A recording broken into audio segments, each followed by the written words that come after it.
پچھلا جمعہ آپ کے سامنے گوشت گزار کیا تھا حضرت امام زین العابدین، آپ کی عظمت کے حوالے سے چند باتیں، اسی موضوع کو آج آگے بڑھاتے ہیں۔ حضرت امام زین العابدین آپ کو عابدین کی زینت کیوں کہا جاتا ہے؟ آپ عابدوں کی زینت کیسے بنے؟ تو آپ کی ایک صفت تھی کہ آپ عبادت گزار بڑے تھے۔ آپ کا ایک لقب سجاد بھی ہے۔ تو اس سجاد کا مطلب بھی یہ ہے کہ بہت زیادہ اللہ کی بارگاہ میں سجود کرنے والا، بہت زیادہ جن کے سجدے ہوں انہیں سجاد کہا جاتا ہے۔ تو امام زین العابدین اللہ رب العزت کی عبادت اس طرح فرماتے تھے کہ اس دور کے اندر اور اس کے بعد کسی ہستی نے اس طرح کی عبادت نہیں کی۔ یہ انداز تھا آپ کا عبادت کا۔ آپ کے بارے میں آتا ہے کہ آپ ایک روز کے اندر یعنی ایک دن میں 1000 نفل پڑھا کرتے تھے۔ 1000 نفل پڑھتے تھے 24 گھنٹوں میں۔ تو جن کی عبادت کا یہ مقام تھا تو اللہ رب العزت انہیں سجاد کا لقب نہ دیتا تو اس کے اگر وہ زین العابدین نہ بنتے تو کون عابدوں کی زینت بنتا، جنہوں نے مالک کائنات کو اس طرح منایا کہ 1000 نفل 24 گھنٹوں میں پڑھا کرتے تھے۔ امام زین العابدین آپ کی نماز میں اللہ رب العزت کا خشوع اور خضوع کس قدر ہوتا تھا؟ آپ کا خشوع اور خضوع 3 جمعے پہلے میں نے ایک بات عرض کی تھی کہ جو کام باپ کرتا ہے بیٹا بھی وہی کرتا ہے۔ تو خشوع و خضوع کے حوالے سے حضرت امام حسین علیہ السلام آپ کا خشوع و خضوع کسی نے دیکھنا ہو تو کربلا کا میدان سامنے ہے۔ کربلا کے میدان میں چاروں طرف دشمن ہیں، میرے آقا امام حسین علیہ السلام کا سر انور سجدے میں ہے۔ اگر ان کے بابا کا آپ نے دیکھنا ہے تو مولا علی المرتضیٰ آپ کی پنڈلی مبارک میں تیر لگتا ہے، جب نکالنے کی کوشش کی جاتی ہے تو آپ فرماتے ہیں کہ مجھے نماز کی نیت کرنے دو۔ جب میں نماز پڑھنے لگوں تو اس وقت میرا تیر نکال لینا۔ جب دوران نماز تیر نکالا، تیر کے بعد نکل گیا تیر، خون چل پڑا، نماز ہوتی رہی، اور نماز کے بعد مولا کائنات پوچھتے ہیں یہ خون کہاں سے آیا؟ عرض کیا حضور آپ کو تیر لگا تھا؟ فرمایا اللہ کی عزت کی قسم جب علی المرتضیٰ نماز کے لیے کھڑا ہوتا ہے کائنات کو بھول جاتا ہے، پھر خبر نہیں ہوتی۔ ان کا خشوع و خضوع ایسے تھا۔ انہوں نے خشوع اور خضوع کہاں سے سیکھا؟ انہوں نے میرے مصطفیٰ کریم سے سیکھا تھا۔ میرے آقا جب سجدے میں ہوتے تھے دشمن آپ کی پیٹھ مبارک پہ اوجڑی پھینک کے چلے جاتے تھے، اونٹ کی اتنی وزنی، مگر میرے آقا علیہ السلام کی عبادت میں، آقا علیہ السلام کی ریاضت میں کوئی فرق نہیں آتا تھا۔ جتنی بھی کوئی تکلیفیں دیتا میرے آقا علیہ السلام نے کبھی سجدہ نہیں چھوڑا تھا۔ یہ خشوع اور خضوع نسل در نسل چل رہا ہے۔ امام زین العابدین آپ کے پاس جب یہ خشوع اور خضوع پہنچا، آپ نماز پڑھ رہے ہیں نفل، اور نفل پڑھتے پڑھتے آگے سے زمین پھٹ جاتی ہے۔ زمین پھٹنے کی دیر تھی، بہت بڑا سانپ زمین سے باہر نکلا، بہت بڑا سانپ نکلا۔ اس نے بڑی کوشش کی کہ کسی طریقے سے نماز سے توجہ ہٹا دی جائے۔ بالآخر اس سانپ نے ایک اور کام کیا، وہ پاؤں سے چڑھتے چڑھتے چڑھتے چڑھتے آپ کے یہاں تک آ گیا۔ میرے پاس نہیں، بچوں کے پاس، ان کے پاس آ گیا۔ جب یہاں تک پہنچ گیا تو آقا امام زین العابدین پاک آپ نے اس کی طرف توجہ ہی نہیں کی۔ بالآخر اس نے کوشش کیا، وہ سانپ نہیں تھا حقیقت میں، وہ چور تھا، اور اس چور کو شیطان کہا جاتا ہے۔ شیطان تھا جو اپنا حربہ کر رہا تھا کہ کسی طریقے سے نماز سے پیچھے ہٹایا جائے، اور یہ جو زین العابدین ہے یہ شیطان نے بھی مانا تھا، یہ شیطان بھی مان گیا تھا۔ اس نے اگلا حربہ کیا، جب ادھر ادھر جسم کے ساتھ لپٹا مگر آپ کی توجہ نہ ہٹی. اس نے چاہا کہ میں ڈنگ مارتا ہوں، تکلیف کی وجہ سے ہٹ جائے گا، مگر جب ڈنگ کے لیے سامنے آیا، قریب ہونے لگا، تو اللہ رب العزت کی قدرت، وہ سانپ پیچھے گرا اور چیخ نکلی، اور اس سانپ نے کہا انت زین العابدین، انت زین العابدین، تجھے مان گیا ہوں، واقعی تو زین العابدین ہے، تجھے مان گیا ہوں. میں نے 1000 ولیوں کی ولایت اس طرح حملہ کر کے چھین لی ہے. انہوں نے اپنی نماز سے توجہ ہٹا دی، انہوں نے توجہ میری طرف کر دی. جب توجہ میری طرف کر دی، اللہ نے ولایت چھین لی. مگر میں آج مان گیا ہوں، حقیقی معنوں میں اگر کسی نے عبادت گاہوں کی، عبادت والوں کی زینت کو دیکھنا ہے تو وہ آپ کے چہرہ انور کو دیکھ لے. امام زین العابدین ایسے زین العابدین بنے. آپ کا نماز کا انداز ایسا تھا، آپ نماز اس قدر پڑھا کرتے تھے. احباب ذی وقار ایک اور نماز کا تذکرہ کرتے ہیں. امام باقر آپ کے شہزادے تھے، ابھی چھوٹے تھے. ایک روایت میں آتا ہے کہ آپ تندور کے اندر گر گئے. تندور جل رہا تھا روٹی بنانے کے لیے، آگ لگی ہوئی تھی، تو آپ چلتے چلتے اس میں چھلانگ لگا دی. اور ایک روایت میں آتا ہے کہ کمرے کو آگ لگ گئی. ادھر امام زین العابدین پاک آپ نماز میں کھڑے. دوران نماز جب یہ معاملہ ہوا تو جو آپ کے گھر والے تھے انہوں نے آواز دی کہ یہ معاملہ ہو گیا ہے، آگ لگ گئی ہے. پر میرے آقا امام زین العابدین پاک آپ نے توجہ نماز سے نہیں ہٹائی، توجہ نماز سے نہیں ہٹائی. اب کمرے کو آگ لگ جائے، اگر خدا نہ خواستہ کبھی ہمارے ساتھ کچھ ہو جائے تو ہماری توجہ کدھر ہوتی ہے؟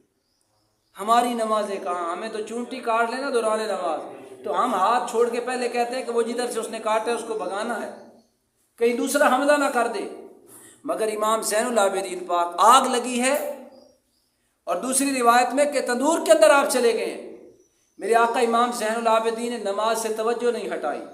جب بعد میں پوچھا گیا کہ آپ نے توجہ ہی نہیں ہٹائی، توجہ ہی نہیں کی ادھر، جبکہ شریعت کا حکم یہ ہے کہ اگر جان کا خطرہ ہو تو آپ نماز توڑ سکتی ہیں، آپ جان بچائیں، پہلا عمل یہ ہے. آپ فرماتے ہیں مجھ سے بڑھ کے شریعت کو کون جانتا ہے؟ اس وقت مجھ سے بڑھ کر کون ہے جو شریعت کا علم بردار ہو، جو شریعت کا پیکر ہو، جو شریعت پہ عمل کرنے والا ہو. مگر سن لو، میں نے اس سے منہ نہیں موڑا، اس نے مجھ سے منہ نہیں موڑا. میں اس کی بارگاہ میں کھڑا تھا، کیسے منہ موڑ دیتا؟ وہ مجھے دیکھ رہا تھا. دوران نماز جب نماز کے بعد آپ گئے تو آپ تندور کے اندر سے جب نکالنے لگے نا امام باقر کو، تو فرمایا پتر ذرا باہر آ. میں نا تو آپ کے بیٹے، آپ کے شہزادے بالکل صحیح سلامت. تو مطلب یہ تھا کہ جن کی نمازوں میں خشوع اور خضوع اس کمال کا ہوتا ہے، اللہ رب العزت انہیں زین العابدین بنا دیا کرتا ہے، وہ عابدین کی زینت بنا کرتے. جن کی نمازوں میں اتنا خشوع اور خضوع، اپنی جان کی پرواہ نہیں، بچوں کی پرواہ نہیں، دشمن کی پرواہ نہیں، زمین پھٹ گئی، سانپ آ گیا، سب کچھ ہو گیا، مگر پرواہ کیے بغیر اللہ رب العزت کی بارگاہ سے کبھی منہ نہیں موڑا تھا. یہ تھے امام زین العابدین. آپ کی نماز کا یہ عالم تھا، آپ اس قدر نماز پڑھا کرتے تھے. آئیے ذرا ایک دو باتیں آپ کی سماعتوں کے حوالے کہ آپ حج کس طرح کیا کرتے تھے. ایک بار آپ حج کے لیے روانہ ہونے لگے، آقا امام زین العابدین پاک آپ کے ساتھ آپ کا ایک غلام بھی تھا. تو آپ کے غلام نے جب دیکھا آپ کے چہرے انور کی طرف تو آپ کا چہرہ متغیر اس قدر ہو چکا تھا، اتنا متغیر تھا کہ جس کی وجہ سے آپ کا رنگ پیلا پڑ گیا، رنگ پیلا ہو گیا چہرہ انور کا. حضور کیا ہوا؟ یہ کنڈیشن کیوں ہے؟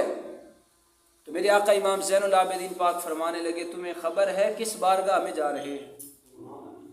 تمہیں خبر ہے کس گھر میں جا رہے ہیں؟ تو نہ جانے کہیں کوئی ایسا عمل مجھ سے نہ ہو جائے جس سے مالک ناراض ہو جائے. اور کہہ کون رہے ہیں؟ جو کائنات کے لیے ایک نمونہ بننا تھا جن ہستیوں نے، جس ہستی کو امام کہا جاتا ہے وقت کا، جس ہستی کو امام کہا جاتا ہے اور چوتھے امام ہیں، ان کی عبادت کا عالم یہ تھا کہ خانہ خدا میں جانے سے پہلے اس قدر غمگین تھے اور چہرہ انور متغیر ہو چکا تھا، چہرہ انور پیلا پڑ گیا، کہیں ایسا نہ ہو کوئی ایسا عمل کر بیٹھو جس سے مالک ناراض ہو جائے، جس سے مالک ناراض ہو جائے۔ حج کے لیے پہنچے، اب وہی غلام فرماتے ہیں کہ سارے تلبیہ پڑھ رہے تھے، لبیک اللہم لبیک لا شریک لک لبیک، مگر امام زین العابدین پاک نہیں پڑھ رہے تھے، نہیں پڑھ رہے تھے۔ میں نے ایک بار کہہ دیا حضور یہاں یہ تو پڑھنا ضروری ہے، آپ کیوں نہیں پڑھ رہے؟ آپ کیوں نہیں پڑھ رہے؟ آپ پڑھیں ذرا۔ تو اب جب بار بار آپ کو 2-3 بار اس غلام نے کہا تو آپ نے بس اتنا لفظ بولا تھا کہ آپ بے ہوش ہو کر زمین پر گر پڑتے، غشی طاری ہو گئی، وجد طاری ہو گیا۔ کئی دیر کے بعد آپ کو جب دوبارہ ہوش آیا پھر پڑھنے لگے، پھر گر پڑے، اور کئی بار ایسا ہوا، بالآخر بڑی مشکل سے انہوں نے پکڑ کر آپ کے 7 چکر مکمل کروائے۔ احباب ذی وقار جو اس قدر اللہ رب العزت کی خشیت رکھتے تھے انہیں امام زین العابدین کہا جاتا ہے، جو اللہ رب العزت سے اس قدر ڈرا کرتے تھے انہیں امام زین العابدین پاک کہا جاتا ہے۔ آپ کے دور اقدس میں حضرت امام حسن بصری، آپ کا بھی وہی دور ہے، امام حسن بصری رحمۃ اللہ تعالی علیہ، آپ تابعی ہیں، اور آپ فرماتے ہیں کہ آقا علیہ الصلوۃ والسلام کے شہزاد امام زین العابدین پاک ایک بار ایسا ہوا کہ حج کے لیے گئے، اور دوران حج غلاف کعبہ کے اندر اپنا چہرہ انور ڈال کے بلند آواز سے اللہ کی بارگاہ میں گریہ زاری کر رہے ہیں۔ گریہ زاری کے لفظ یہ ہے، مالک تیری اس کائنات کے زمین کے ذرے کم ہیں، میرے گناہ زیادہ ہیں، مجھے معافی عطا فرما۔ تیرے سمندروں کا پانی کم ہے، ان کا قطرے اگر گنے جائیں تو قطرے بھی کم ہیں، میرے گناہ زیادہ ہیں، مجھے معافی عطا فرما۔ مالک کائنات کے درختوں کے پتے کم ہیں، میرے گناہ زیادہ ہیں، مجھے معافی عطا فرما۔ میرے مالک اگر تو مجھے معاف نہیں کرے گا تو پھر میں کس کے در پہ جاؤں معافی مانگنے کے لیے؟ مالک مجھے معافی عطا فرما دے۔ امام حسن بصری، خواجہ حسن بصری فرماتے ہیں میں نے ان لفظوں کو سنا، میرے دل پہ ایک مرتبہ کیفیت طاری ہو گئی کہ اتنا بڑا گناہ گار ہے اور اللہ کے گھر میں آ کے بیٹھا ہے، خانہ خدا کے ساتھ لپٹا ہوا ہے، غلاف کعبہ کو لپٹ کے اس طرح دعا کر رہا ہے۔ اب اس کے ذہن میں سوال پیدا ہوتا ہے، خیال آتا ہے کہ مجھے اللہ رب العزت نے کچھ نوازا ہے نعمتوں سے، میں بھی ایک ولی ہوں، تو اللہ رب العزت کی بارگاہ میں دعا کرتا ہوں اللہ ان کو معافی عطا فرما دے۔ اتنا بڑا گناہ گار ہے تو میں دعا کرتا ہوں۔ ان کے لیے دعا کی، دعا کے بعد جب قریب ہوئے اور قریب جا کے امام زین العابدین پاک آپ کے قدموں پہ ہاتھ رکھ کے کہا کہ آپ واپس تو آئے، آپ ہیں کون؟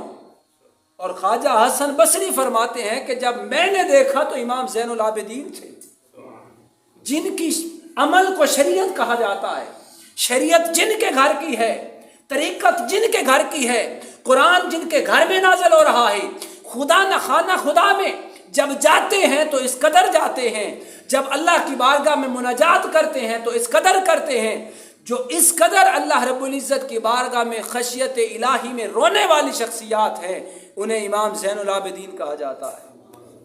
یہ وہ امام زین العابدین تھے جن کا اللہ رب العزت کی بارگاہ میں خشیت الہی کا یہ مقام تھا، یہ امام زین العابدین تھے۔ احباب ذی وقار، آقا علیہ الصلوۃ والسلام کے دیوانوں، آپ امام زین العابدین، آپ کو علم سے بڑی محبت تھی۔ ایک بات یاد رکھیں، یہ علم جو ہے، میں نے پہلے ایک بار آپ کو عرض کر دیا ہے کہ آقا علیہ الصلوۃ والسلام کے دیوانوں، جو کام باپ کرتا ہے ہمیشہ اولاد بھی وہی کرتی ہے۔ اب علم کے شہر کا دروازہ مولا علی کو کہا جاتا ہے، تو یہ علم تو اسی گھر کا ہوا، مصطفیٰ کریم علم کے شہر ہوئے، مولا کائنات علم کے دروازے، شہر کے دروازے ہوئے۔ اب علم تو انہی کے گھر کا ہے، اور اگر آپ کے علمی مقام دیکھا جائے تو امام مالک فرماتے ہیں کہ آپ سے بڑھ کر آپ کے بعد کوئی علم والا کائنات میں آیا ہی کوئی نہیں، نہ کوئی آیا ہے نہ کوئی آ سکتا ہے۔ آپ قرآن پاک کے علم کے ماہر، آپ حدیث مبارکہ کے ماہر، آپ سے روایات چند ملتی ہیں کہ آپ نے چند روایات، مگر احادیث مبارکہ کیونکہ ایک تسلسل کے ساتھ جو احادیث مبارکہ ملتی ہیں تو وہ آپ نے جو اتھینٹک دیکھی ہیں تو وہ لکھی ہیں، آپ نے مروی کی ہیں کہ جن کو مولا کائنات سے سنا یا امام حسین علیہ الصلوۃ والسلام سے سنا، امام حسن مجتبیٰ سے سنا، تو اگر ان مقدس ہستیوں سے سنا ہے تو آپ نے انہی کو اتھینٹک سمجھ کر انہوں کو آپ کو لکھا ہے۔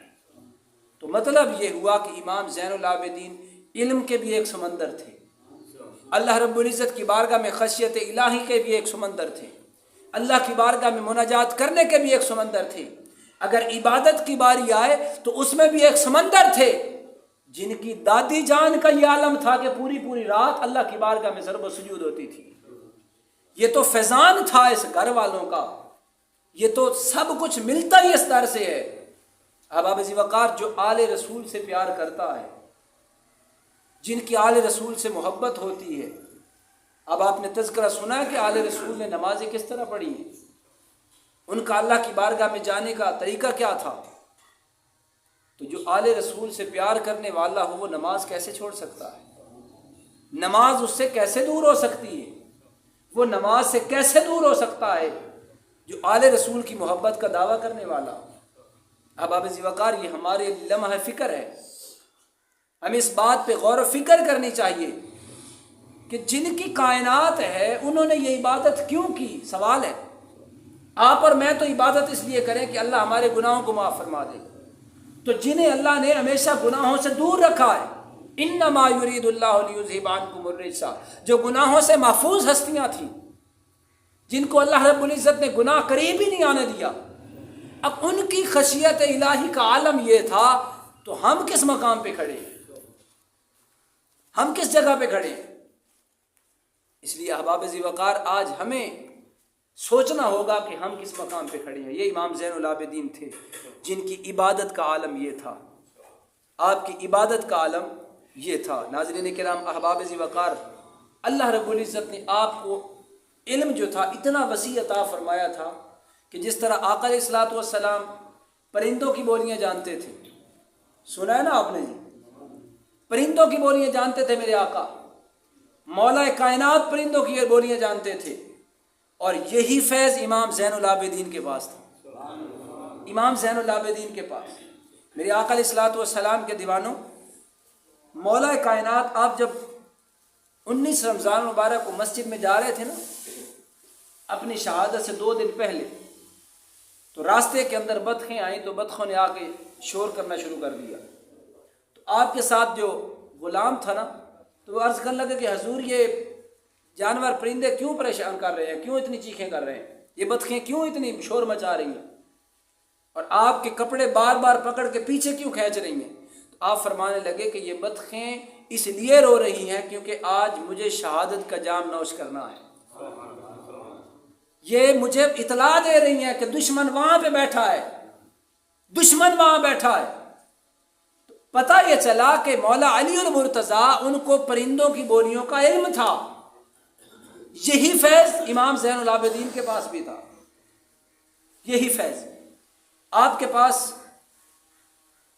ایک جانور آیا، ایک پرندہ آیا، اس پرندے نے آ کے شور کرنا شروع کر دیا، تو ساتھ والے غلاموں نے کہا کہ حضور اس کو بھگا دے، دور کر دے، اتنا شور کر رہی ہے۔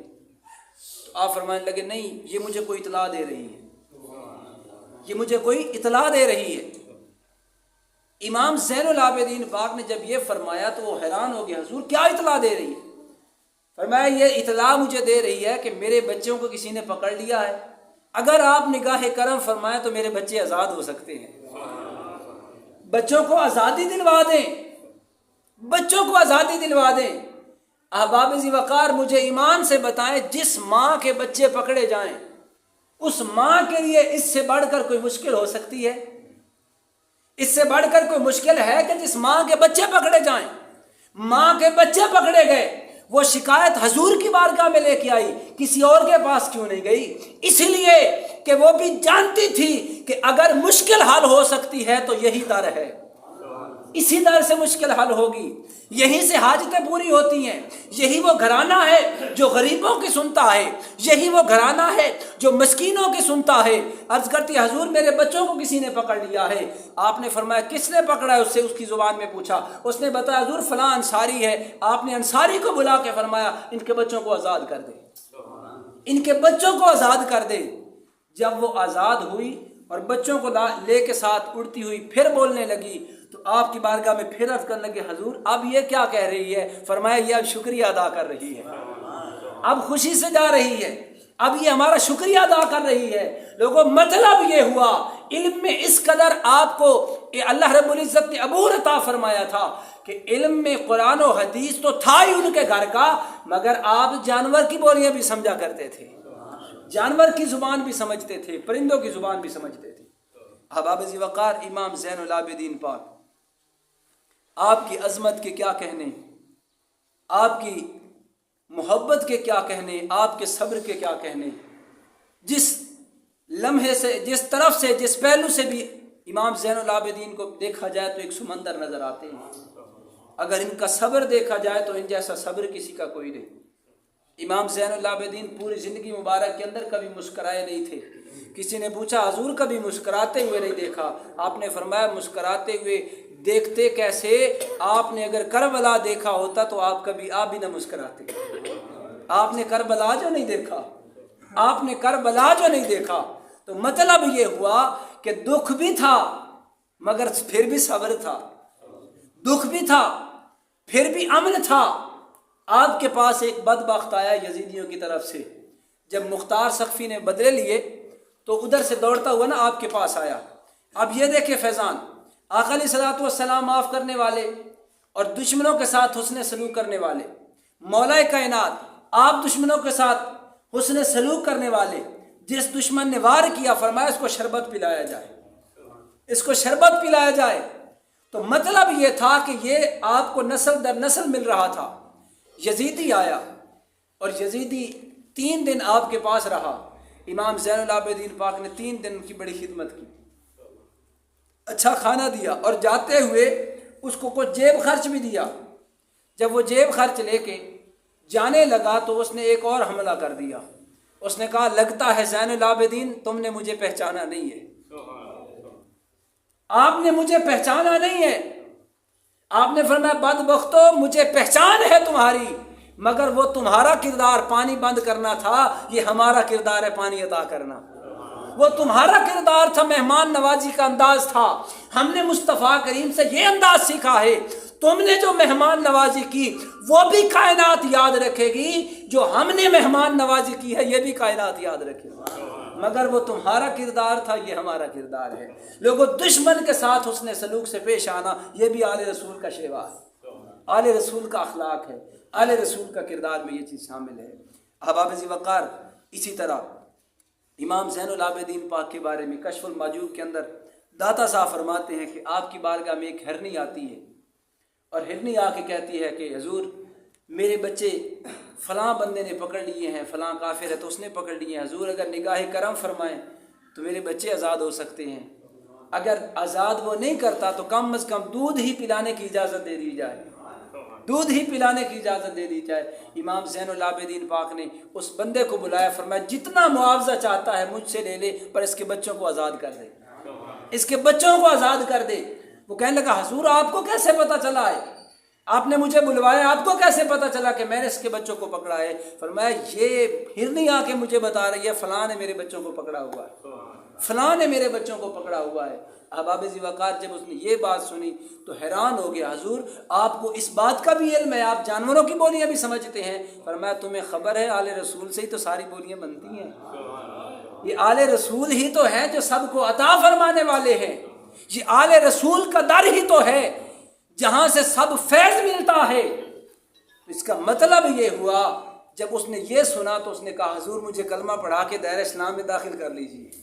اتنے آپ شفیق ہیں، آپ اتنے مہربان ہیں، جانوروں کے ساتھ اتنی محبت کرتے ہیں۔ تو احباب ذی وقار پتہ یہ چلا کہ آل رسول کی محبت ہی کچھ الگ ہے، آل رسول کا پیار ہی کچھ الگ ہے، آل رسول کا علم بھی ایسا ہے کہ جو سمجھ سے ماورا ہے، آل رسول کی کرامات ایسی ہیں جو عقلوں میں کبھی نہیں آ سکتی، اور آل رسول کی اگر عبادت دیکھی جائے تو وہ بھی عقلوں میں سما نہیں سکتی۔ احباب ذی وقار، آج ہم اس ہستی سے محبت کا دعویٰ کرتے ہیں تو ہمیں بھی چاہیے کہ ہماری کبھی نماز قضا نہیں ہونی چاہیے۔ یہ دیکھیں زندگی کے کتنے کام ہو جاتے ہیں، مگر افسوس ہے کہ ہمارے پاس اگر ٹائم نہیں ہوتا تو فقط نماز کے لیے نہیں ہوتا۔